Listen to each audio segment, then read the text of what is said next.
नमस्कार दोस्तों, science with Sachin sir YouTube channel पर आप सभी का स्वागत है। दोस्तों, अगर आप चैनल पर नए हो तो चैनल को सब्सक्राइब जरूर करें। तो दोस्तों, आज इस वीडियो में मैं आपको हल कराऊंगा आर्मी बूस्टर डोज साइंस टेसिस का टेस्ट नंबर 77। जिन विद्यार्थियों ने आर्मी बूस्टर डोज साइंस टेसिस के पिछले 76 टेस्ट के वीडियो नहीं देखे हैं तो दोस्तों अलग से प्लेलिस्ट बनी हुई है। ये सभी पर्सन आपकी आने वाली इंडियन आर्मी रिटन एग्जाम के लिए काफी इंपॉर्टेंट है। और दोस्तों, इस बार साइंस के सभी पर्सन सही होने की गारंटी मैं लेता हूं। आपका इस बार इंडियन आर्मी के रिटन एग्जाम में साइंस का एक भी पर्सन गलत नहीं होगा। तो देखिए, स्टार्ट करते हैं। आर्मी बूस्टर डोज साइंस टेसिस का टेस्ट नंबर 77 का फर्स्ट धमाकेदार वाला पर्सन है दोस्तों।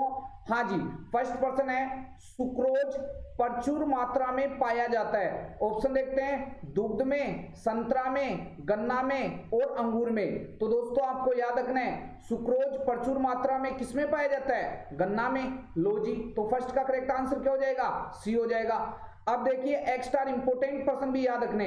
सुक्रोज का रासायनिक सूत्र याद करना है भाई सभी मेरे प्यारे भावी फौजियों को। देखिए, सुक्रोज का रासायनिक सूत्र होता है C12H22 और O11। याद कर लेना भाई, काफी इंपॉर्टेंट है, ठीक है। और आपको यह भी याद रखना है कि सुक्रोज को क्या बोला जाता है? इसको चीनी शर्करा भी बोला जाता है, क्योंकि यह पर्सन एक सेंटर के एग्जाम में आया था कि बताइए चीनी शर्करा का रासायनिक सूत्र क्या होता है। तो क्या बताने वाले हैं? C12H22O11। याद कर लेना भाई, काफी इंपॉर्टेंट बात है। और दुग्ध या दूध में कौन सी शर्करा पाई जाती है? लैक्टोज पाई जाती है। कौन सी? लैक्टोज पाई जाती है। काफी इंपॉर्टेंट पर्सन, ठीक है दोस्तों। नेक्स्ट, अंगूर में कौन सी शर्करा पाई जाती है? तो याद रख लेना, अंगूर में कौन सी शर्करा पाई जाती है भाई, काफी इंपॉर्टेंट बात है, ग्लूकोज। कौन सी? ग्लूकोज, ठीक है, ये काफी इंपॉर्टेंट बात है। लो जी, नेक्स्ट इंपॉर्टेंट पर्सन पे चलते हैं। पर्सन संख्या सेकंड। देखिए, पर्सन संख्या सेकंड है स्वस्थ मनुष्य के शरीर में रक्त की मात्रा है। ऑप्शन देखते हैं, 10 लीटर, 5 लीटर, 2 लीटर और 1 लीटर। तो मेरे प्यारे भावी फौजियों, आपको याद रखना है कि एक स्वस्थ मनुष्य में रक्त की औसत मात्रा कितनी होती है? 5 से 6 लीटर, जो कुल शरीर के भार का कितना प्रतिशत होता है? 7%। ये भी इंपॉर्टेंट पर्सन है। तो कौन सा इसका करेक्ट आंसर होगा? बी। तो सेकंड का करेक्ट आंसर क्या हो जाएगा? बी हो जाएगा। लो जी, और आपको यह भी याद रखना है कि रक्त का पीएच मान कितना होता है? 7.4, जो कि कैसा होता है? हल्का सारीय, ठीक है दोस्तों, काफी इंपॉर्टेंट पर्सन है। नेक्स्ट, जैसे आपको यह भी याद रखना है कि रक्त का अध्ययन क्या कहलाता है? तो दोस्तों आपको याद रखना है, रक्त का अध्ययन कहलाता है हीमेटोलॉजी। क्या कहलाता है? हीमेटोलॉजी। नेक्स्ट इंपॉर्टेंट पर्सन पे चलते हैं। पर्सन संख्या थर्ड। देखिए, पर्सन संख्या थर्ड है शरीर का रक्त बैंक है। ऑप्शन देखते हैं, यकृत, वृक्क, प्लिया और हृदय। तो शरीर का रक्त बैंक किसे कहा जाता है? प्लिया। लो जी, तो थर्ड का करेक्ट आंसर क्या हो जाएगा? सी हो जाएगा। इस प्लिया को क्या बोला जाता है? इस प्लिया को तिल्ली भी बोला जाता है, और क्या बोला जाता है? इंग्लिश में स्प्लीन भी बोला जाता है, ठीक है। ये काफी इंपॉर्टेंट बात है, याद रखना है भाई। और इसको बोला जाता है आरबीसी का कब्रिस्तान। ये भी एक इंपॉर्टेंट पर्सन है दोस्तों। आपको याद रखना है कि आरबीसी का कब्रिस्तान किसे कहा जाता है? प्लिया, तिल्ली या स्प्लीन को, ठीक है, इंपॉर्टेंट पर्सन है। लो जी, नेक्स्ट इंपॉर्टेंट पर्सन पे चलते हैं। पर्सन संख्या 4। पर्सन संख्या 4 है टोकोफेरोल किसका रासायनिक नाम है? ऑप्शन देखते हैं, vitamin D, vitamin C, vitamin E और विटामिन B6। तो देखो, मैं आपको सभी पर्सन के आंसर बता देता हूं ऑप्शन के। लो जी, तो विटामिन डी का रासायनिक नाम होता है कैल्सीफेरोल। याद कर लेना मेरे प्यारे भावी फौजियों कि विटामिन डी का रासायनिक नाम क्या होता है? कैल्सीफेरोल। दोस्तों, मेरा यही उद्देश्य है कि मैं टाइम पास नहीं कराऊं वीडियो से। जो भी कोई भी बच्चा मेरे को जानता है या नहीं जानता है, जो वीडियो को देख रहा है, उसका भला होना चाहिए। एग्जाम में जो मैं पढ़ाऊं वो आना चाहिए। और दोस्तों, लगभग 4 साल मेरे को पढ़ाते हो गए। आर्मी के लगभग 100 से अधिक बैच में निकाल चुका हूं। तो दोस्तों, मेरे को पता है कि क्या आता है क्या नहीं आता है। तो जो बच्चे जुड़े हुए हैं, 500 प्लस पर्सन का एक धमाकेदार वाला वीडियो जिसमें केमिस्ट्री, फिजिक्स, बायोलॉजी का पूरा मसाला तैयार है, आपको जरूर देखना चाहिए। प्लेलिस्ट में जाओगे चैनल की में, तब सबसे ऊपर वाला वीडियो आपको देखने को मिलेगा, ठीक है। तो दोस्तों, आपको साइंस में किसी प्रकार की कोई प्रॉब्लम मैं नहीं होने दूंगा, ठीक है। क्योंकि आज तक का रिकॉर्ड है, जो भी मैं पढ़ाता हूं उसमें से लगभग 99% पूछे जाते हैं साइंस में। ठीक है, जो बच्चे एग्जाम देके आते हैं बोला सर 15 में से 14% आपकी कॉपी से हैं। ठीक है, बहुत सारे बच्चे सिलेक्ट हो गए, तो इस बार आपके पास अच्छा मौका है, अच्छे से तैयारी करो। ठीक है, लो जी, तो देखो विटामिन डी का रासायनिक नाम क्या है? कैल्सीफेरोल। विटामिन सी का रासायनिक नाम क्या है? एस्कोर्बिक अम्ल। लो जी, विटामिन सी का रासायनिक नाम क्या है? एस्कोर्बिक अम्ल। लो जी, विटामिन ई का रासायनिक नाम क्या है? टोकोफेरोल। क्या होता है दोस्तों? टोकोफेरोल। लो जी, ठीक है। और विटामिन बी6 का रासायनिक नाम पायरिडोक्सिन। क्या होता है दोस्तों? पायरिडोक्सिन। ये सारे प्रश्न याद करने हैं भाई। ठीक है, तो विटामिन डी का रासायनिक नाम कैल्सीफेरोल, विटामिन सी का रासायनिक नाम एस्कोर्बिक अम्ल, विटामिन ई का रासायनिक नाम टोकोफेरोल और विटामिन बी6 का रासायनिक नाम पायरिडोक्सिन। तो बताइए करेक्ट आंसर क्या होगा? लो जी, सी हो जाएगा। तो 4 का करेक्ट आंसर क्या हो जाएगा? सी हो जाएगा। सारे प्रश्न याद करने हैं भाई। ठीक है, लो जी, नेक्स्ट इंपोर्टेंट प्रश्न पे चलते हैं। प्रश्न संख्या 5। देखिए प्रश्न संख्या 5 है दोस्तों, एस्कोर्बिक अम्ल है, क्या है? विटामिन है, प्रोटीन है, वसा है या एंजाइम? तो एस्कोर्बिक अम्ल क्या है? विटामिन है, क्योंकि विटामिन सी का रासायनिक नाम क्या होता है? एस्कोर्बिक अम्ल होता है। लो जी, तो 5 का करेक्ट आंसर क्या हो जाएगा? ए हो जाएगा। नेक्स्ट इंपोर्टेंट प्रश्न पे चलते हैं दोस्तों, प्रश्न संख्या 6।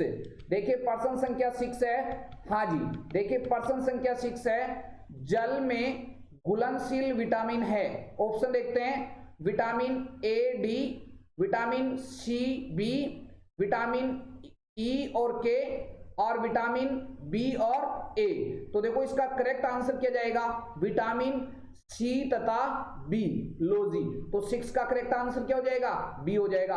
अब जो नए बच्चे हैं, पुराने बच्चे तो भाई उनकी तैयारी बहुत अच्छी हो गई है, क्योंकि आप सभी को मैं दोबारा बोल रहा हूं भाई, ये जो पिछले 76 टेस्ट के वीडियो हैं सभी देखना है भाई। ठीक है, आपको मजा आ जाएगा जब आप एग्जाम देकर आओगे ना, तो खुद बोलोगे कि सर वास्तव में हमारे पूरे के पूरे प्रश्न सही हुए हैं। तो सभी बच्चों को वीडियो देखना है जरूर। आप ऐसे करो कि 4-5 वीडियो एक दिन के रोज के देखो, जब तक एग्जाम नहीं लग जाती तब तक साइंस शानदार तैयार हो जाएगी। आप तो ये कर लो, उसके बाद में किसी भी बुक से, ठीक है, किसी भी अदर आप अगर ऐप से हल करना चाहो, सारे क्वेश्चन सही हो जाएंगे। ठीक है, तो सभी को देखना है, ये जो पिछले 76 टेस्ट के वीडियो है ना, सभी बच्चों को देखना है भाई, इंपोर्टेंट है, धमाकेदार वाले प्रश्न है। मान लीजिए पेपर लीक हो गया है, ये मान लेना। ठीक है, क्योंकि मैं जो भी मसाला पिछले 4-5 सालों के अंदर जो साइंस के प्रश्न पूछे गए हैं सेंटर में, विभिन्न राज्यों के अंदर, आर्मी में, वो सारे प्रश्न लेके आ रहा हूं मैं धीरे धीरे, जिनमें 3-4 प्रश्न शामिल करता जा रहा हूं। तो ये आज 77वां टेस्ट चल रहा है भाई। ठीक है, लो जी, तो देखो इसमें एक ट्रिक याद रखनी है, क्या कि विटामिन 2 प्रकार के होते हैं। विटामिन मुख्यतः कितने प्रकार के? 2 प्रकार के। एक तो देखो वसा में घुलनशील विटामिन, क्या बताया रहा है? वसा में घुलनशील विटामिन। लो जी, वसा में घुलनशील विटामिन, या कभी कभार इसको यह भी पूछ लिया जाता है कि चर्बी युक्त विटामिन। वसा को क्या बोला जाता है? चर्बी युक्त विटामिन, ये भी याद रख लेना। ठीक है, और एक देखो जल में घुलनशील विटामिन, क्या होते हैं रे? जल में घुलनशील विटामिन। लो जी, अभी मैंने कुछ नहीं बताया आपको, इतना सा बताया है कि विटामिन मुख्यतः 2 प्रकार के होते हैं। कौन कौन से? एक तो चर्बी या वसा में घुलनशील विटामिन, और एक जल में या पानी में घुलनशील विटामिन। याद कर लेना, चर्बी या वसा में घुलनशील विटामिन KEDA, और ट्रिक क्या होगी? देखो KEDA कीड़ा, क्या याद रखना है दोस्तों? कीड़ा, KEDA। और जल में घुलनशील B और C, बिस्लरी पानी की बोतल आती है ना, उससे याद रखना है B और C। तो देखो जल में घुलनशील तो 2 ही है, B और C, तो करेक्ट आंसर B आ जाएगा ना। ठीक है, तो ये याद रखना है, पर्सन कैसे भी घूम के आए आप आंसर दे दोगे दोस्तों। नेक्स्ट देखिए प्रश्न संख्या 7। देखिए प्रश्न संख्या 7 है, अमोनिया किसमें यूरिया में परिवर्तित होता है? ऑप्शन देखते हैं, यकृत में, आमाशय में, अग्नाशय में और आंत में। तो अमोनिया किसमें यूरिया में परिवर्तित होता है? काफी धमाकेदार वाला प्रश्न है, यकृत या लीवर में। तो 7 का करेक्ट आंसर क्या हो जाएगा? ए हो जाएगा। और आपको यह भी याद रख लेना कि यकृत का अध्ययन कहलाता है हिपेटोलॉजी, कंफ्यूज होने की जरूरत ही नहीं है। ठीक है दोस्त, लो जी, तो यकृत का अध्ययन क्या कहलाता है? हिपेटोलॉजी। और शरीर की सबसे बड़ी ग्रंथि, शरीर की सबसे बड़ी ग्रंथि कौन सी होती है? शरीर की सबसे बड़ी ग्रंथि होती है यकृत। लो जी, काफी इंपोर्टेंट पर्सन। और एक पर्सन और याद कर लेना, पित्तरस, जिसको इंग्लिश में बोला जाता है बाइल जूस। क्या बोला जाता है दोस्तों? Bile juice. पित्तरस या बाइल जूस का निर्माण शरीर का कौन सा अंग करता है? यकृत या लीवर। काफी इंपोर्टेंट बात है भाई, ठीक है। नेक्स्ट इंपोर्टेंट पर्सन पे चलते हैं, पर्सन संख्या 8। देखो पर्सन संख्या 8 है, आयाम का ऐसा ही मात्रक होता है। ऑप्शन देखते हैं, सेकेंड, हर्ट्ज, मीटर, कैंडेला। तो आयाम का ऐसा ही मात्रक क्या होता है? काफी इंपोर्टेंट पर्सन, मीटर, ठीक है। तो 8 का करेक्ट आंसर क्या हो जाएगा? सी हो जाएगा, ठीक है। आवर्ती का ऐसा ही मात्रक क्या होता है? हर्ट्ज। काफी इंपोर्टेंट पर्सन, याद कर लेना मेरे जिगर के टुकड़ों, ठीक है। और ज्योति तीव्रता का मात्रक क्या होता है? ज्योति तीव्रता का मात्रक होता है कैंडेला। लो जी, ज्योति तीव्रता का मात्रक क्या होता है? कैंडेला। नेक्स्ट इंपोर्टेंट पर्सन पे चलते हैं, पर्सन संख्या 9। पर्सन संख्या 9 है, प्रासर्वे तरंगों की आवर्ती होती है। ऑप्शन देखते हैं, 20 हर्ट्ज से अधिक, 20 हर्ट्ज से अधिक। देखो पहला ऑप्शन है 20 हर्ट्ज से कम, दूसरा ऑप्शन है 20 हर्ट्ज से अधिक, और तीसरा ऑप्शन है 20,000 हर्ट्ज से अधिक, और चौथा ऑप्शन है इनमें से कोई नहीं। काफी धमाकेदार वाला प्रश्न है भाई, ठीक है। तो प्रासर्वे तरंगों की आवर्ती होती है, याद रखना, 20,000 हर्ट्ज से अधिक, ठीक है। तो 9 का करेक्ट आंसर क्या हो जाएगा रे? सी हो जाएगा। इंपोर्टेंट पर्सन है भाई, याद कर लेना, ठीक है। नेक्स्ट इंपोर्टेंट पर्सन पे चलते हैं, पर्सन संख्या 10। देखिए पर्सन संख्या 10 है, विमानों की ऊंचाई मापने हेतु प्रयुक्त यंत्र कौन सा है? ऑप्शन देखते हैं, रेडिएटर, पोटोमीटर, अल्टीमीटर और बैरोमीटर। अरे मैं इस पूरे पर्सन का जो ऑप्शन है उनका ऑपरेशन कर देता हूं, याद रखना है भाई। इस रेडिएटर का उपयोग कहां होता है? तो याद कर लेना, मोटर गाड़ी के इंजन को ठंडा रखने वाला यंत्र। लिख देता हूं मैं, मोटर गाड़ी के इंजन को, हाँ जी, मोटर गाड़ी के इंजन को ठंडा रखने वाला यंत्र कौन सा होता है? रेडिएटर। याद कर लेना। सर ये पोटोमीटर, तो मेरे प्यारे भावी फौजी याद कर लेना, पौधों में वाष्पोत्सर्जन, क्या लिखा है? पौधों में वाष्पोत्सर्जन की दर को मापने वाला यंत्र। लो जी, सारे पर्सन याद करने हैं भाई, एक भी पर्सन गलत नहीं होना चाहिए। पोटोमीटर का उपयोग किसमें होता है? पौधों में वाष्पोत्सर्जन की दर को मापने वाला यंत्र। अल्टीमीटर, विमानों की ऊंचाई मापने वाला उपकरण, विमानों की ऊंचाई मापने वाला उपकरण। लो जी, इंपोर्टेंट पर्सन। बैरोमीटर का वायुमंडलीय दाब का मापन करने वाला उपकरण, मापन करने वाला उपकरण। लो जी, सारे पर्सन मैंने आपको बता दिए। तो करेक्ट आंसर क्या होगा? विमानों की ऊंचाई मापने हेतु प्रयुक्त यंत्र कौन सा है? काफी इंपोर्टेंट पर्सन, अल्टीमीटर। तो 10 का करेक्ट आंसर क्या हो जाएगा? सी हो जाएगा, ठीक है। ये सारे एक्स्ट्रा इंपोर्टेंट पर्सन थे जो मैंने आपको बता दिए। लो जी, नेक्स्ट पर्सन संख्या 11। देखो अमीबा का रूप है, अमीबा किसका रूप है? फंजाई का, जीवाणु का, वायरस का या प्रोटोजोआ का? तो दोस्तों अमीबा प्रोटोजोआ संघ का सदस्य है, काफी इंपोर्टेंट बात है। तो 11वें का करेक्ट आंसर क्या हो जाएगा? डी हो जाएगा। और अमीबा में किस प्रकार से जनन होता है? अलैंगिक जनन होता है अमीबा के अंदर। क्यों? क्योंकि अमीबा एक कोशिकीय जीव है। अमीबा क्या है दोस्तों? एक कोशिकीय जीव है। लो जी, ये इंपोर्टेंट बात है। सर एक कोशिकीय जीव का मतलब ऐसे जीव जिनका शरीर एक कोशिका से मिलकर बना होता है, ठीक है। और इसमें जनन कौन सा होता है? अलैंगिक जनन होता है, ठीक है। लो जी, नेक्स्ट इंपोर्टेंट पर्सन पे चलते हैं, पर्सन संख्या, हाँ जी देखिए नेक्स्ट इंपोर्टेंट पर्सन पे चलते हैं, पर्सन संख्या 12। कौन सी गैस सबसे ज्यादा जहरीली है? ऑप्शन देखते हैं, CO, CO2, H2, NH3। तो कौन सी गैस सबसे ज्यादा जहरीली है?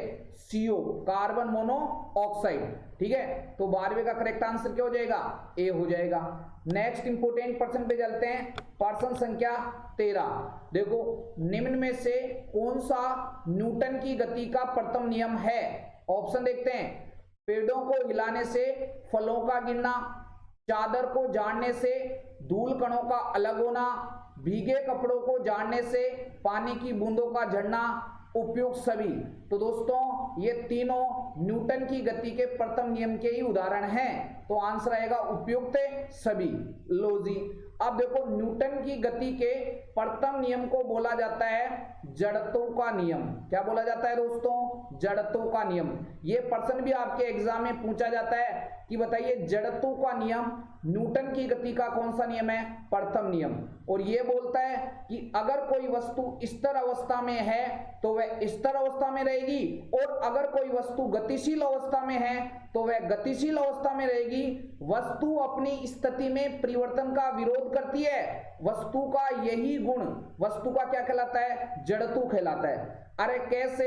एग्जाम्पल बता देता हूं। जैसे मान लीजिए ये बस है, ठीक है दोस्तों, अब बस में यात्री बैठा है, ठीक है, लो जी, अब ये खड़ी बस है और यात्री बैठा है इसमें, ठीक है। अब देखो, यात्री का जो शरीर है ये चाहता है कि मैं स्थिर अवस्था में रहूं। अब भाई देखो, बस आगे जाएगी, मान लीजिए जब बस आगे जाएगी तो यात्री तो स्थिर अवस्था में है, तो यात्री का शरीर चाहेगा कि मैं स्थिर अवस्था में रहूं, तो वो किसकी तरफ जाएगा? पीछे की तरफ जाएगा, ठीक है। तो खड़ी बस के अचानक चलने पर यात्रियों का पीछे की तरफ झुकना न्यूटन की गति का कौन सा नियम है? न्यूटन की गति का प्रथम नियम है।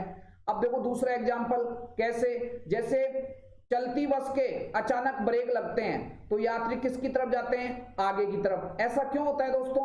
क्योंकि यात्री कोई भी बैठा है, ठीक है, तो मान लीजिए जब बस अचानक, हाँ जी, रुकेगी, तो देखो यात्री का शरीर गतिशील अवस्था में, तो ये चाहेगा कि मैं गतिशील अवस्था में रहूं, तब अचानक ब्रेक लगते हैं तो किसकी तरफ जाता है? आगे की तरफ। तो आपको याद रख लेना, जैसे मान लीजिए कोई पास में लड़की खड़ी है और ब्रेक अचानक लगते हैं, तो कई तो क्या है कि न्यूटन की गति के प्रथम नियम को थोड़ा ज्यादा लगा लेते हैं, ठीक है। तो आपको पता है न्यूटन की गति का तृतीय नियम भी है, क्रिया प्रतिक्रिया का नियम, ठीक है, तो ये ध्यान से याद रखें। और अगर मान लीजिए नॉर्मल हो ही गया ऐसा, ठीक है, तो आप बोल देना कि न्यूटन की गति का प्रथम नियम नहीं पढ़ा गया, कि अगर कोई वस्तु स्थिर अवस्था में तो स्थिर अवस्था में रहेगी, अगर कोई वस्तु गतिशील अवस्था में है तो वह गतिशील अवस्था में रहेगी। तो भाई साहब मेरा शरीर गतिशील अवस्था में था तो विरोध करा, ठीक है, इसलिए आगे आया हूं मैं थोड़ा सा, कोई दिक्कत वाली बात ही नहीं है। अब देखो, अब इसके एग्जाम्पल भी समझा देता हूं।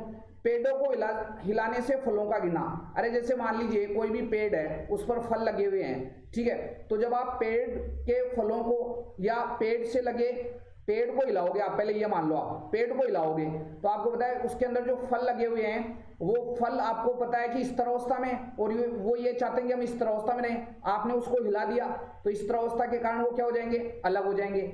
देखो चादर है, उसमें धूल के कण रहते हैं, वो स्थिर अवस्था में, आप उसको हिलाओगे तो धूल के कण स्थिर अवस्था के कारण, ठीक है, वो उससे अलग हो जाएंगे।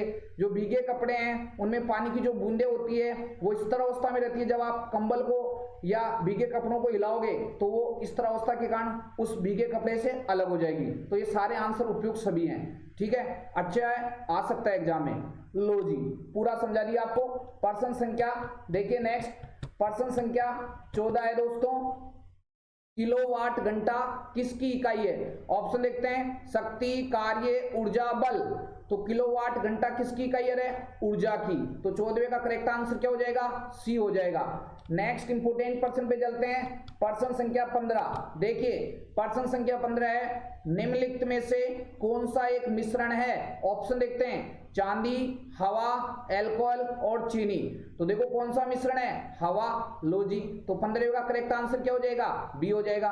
देखो दोस्तों, हवा के अंदर कौन सी होती है सबसे ज्यादा? CO2, कार्बन डाइऑक्साइड थोड़ी होती है भाई, गलत जवाब। हवा के अंदर कौन सी गैस सबसे ज्यादा होती है? नाइट्रोजन, N2, लगभग 78%। ये अच्छा प्रश्न है। हवा में कौन सी गैस सबसे ज्यादा मात्रा में होती है? नाइट्रोजन 78%, और O2 ऑक्सीजन कितना होती है? 21%, और कार्बन डाइऑक्साइड CO2 कितनी होती है? 0.03%। ये भी याद रख लेना। और हवा एक प्रकार का क्या है? मिश्रण है, ठीक है। चांदी का प्रतीक क्या होता है? चांदी का प्रतीक होता है AU या AG? AG होता है दोस्तों, ठीक है, ये इंपॉर्टेंट बात है। और एल्कोहल का सूत्र क्या होता है? C2H5OH। एल्कोहल का रासायनिक सूत्र होता है C2H5OH। और चीनी का सबको पता है C12H22 और O11। सारे प्रश्न याद करने हैं भाई, ठीक है। तो दोस्तों कोशिश भी मेरी यही है कि मैं आपको जो भी पढ़ाऊं उस एग्जाम के अंदर आपका भला होना चाहिए। और दोस्तों प्रश्न मिलेंगे, आप डोंट वरी रहो, आपको मैं जो बोलता जाऊं वैसे करते जाओ, ठीक है। ये 77वां टेस्ट आज कंप्लीट हो गया है, तो सभी बच्चों को 76 टेस्ट के पुराने वीडियो देखने हैं। प्लेलिस्ट में जाओ भाई, सारे वीडियो बिल्कुल एक सीरीज वाइज आपके लिए तैयार हैं। आप रेगुलर 3 या 4 वीडियो को देखो। और मेरा कहने का तो मतलब यह है कि इन प्रश्नों को आप कॉपी में भी जरूर लिखो, जिससे आपको पूरा क्लियर हो जाएगा। और एक बार वीडियो समझ में नहीं आता है तो इस वीडियो को आप बार बार देखो और सारे प्रश्नों को लिखते चलो। दोस्तों जो भी बच्चे जुड़े हुए हैं वो सबका सिलेक्शन इस बार होना चाहिए। और एक धमाकेदार वाला इंटरव्यू, किस प्रकार विषम और कठिन परिस्थितियों में उस बच्चे ने मेहनत करते हुए सफलता हासिल की थी, उसका मोटिवेशनल शानदार वाला वीडियो वो भी अपलोड है, आप जरूर देखें कि किस प्रकार जब एक स्टूडेंट के ऊपर, एक बच्चे के ऊपर पिताजी का साया उड़ जाता है, लेकिन जुनून और जोश इतना होता है कि हाँ कुछ करना है नया, ठीक है दोस्तों। तो ऐसे बच्चों की मैं आपके लिए मोटिवेशन कहानियों के जो वीडियो है वो भी आपके समक्ष लाता रहूंगा। तो आप मेरे को कमेंट बॉक्स में कमेंट करते रहें कि आपके 15 में से कितने % सही हुए हैं। और जो भी दोस्त चैनल से जुड़े हुए हैं वो चैनल को भी सब्सक्राइब कर लें, जिससे आने वाले न्यू वीडियो के बारे में आपको नोटिफिकेशन प्राप्त हो सके। और जो स्टूडेंट न्यू जुड़े हैं वो भी दोस्तों आप सभी सपोर्ट करिए और ज्यादा से ज्यादा बच्चों को जोड़िए, क्योंकि बहुत सारे बच्चे अभी कंफ्यूजन की स्थिति में चल रहे हैं, ठीक है। तो कंफ्यूजन का एक ही सॉल्यूशन है, मेहनत करनी है अच्छे से। अब एक प्रश्न मैं आपको पूछना चाह रहा हूं, फटाफट सारे भाई लोग कमेंट बॉक्स में कमेंट कर देंगे कि इस प्रश्न का आंसर क्या होगा। धमाकेदार वाला प्रश्न है, देखो। लिंग निर्धारण हेतु देखिए, लिंग निर्धारण हेतु जिम्मेदार गुणसूत्र किसका होता है? लो जी, ये प्रश्न को आपको आंसर देना है, ये एक्स्ट्रा इंपोर्टेंट प्रश्न है। लिंग निर्धारण हेतु जिम्मेदार गुणसूत्र किसका होता है? जिम्मेदार गुणसूत्र किसका होता है? ऑप्शन भी दे देता हूं, माता, पिता, दोनों, इनमें से कोई नहीं। सभी को आंसर देना है दोस्तों, ठीक है, कि इसका आंसर क्या होगा। और दोस्तों आपके 15 में से कितने % सही हुई ये कमेंट बॉक्स में कमेंट करें। और मिलते हैं नेक्स्ट क्लास में, तब तक के लिए जय हिंद, जय भारत।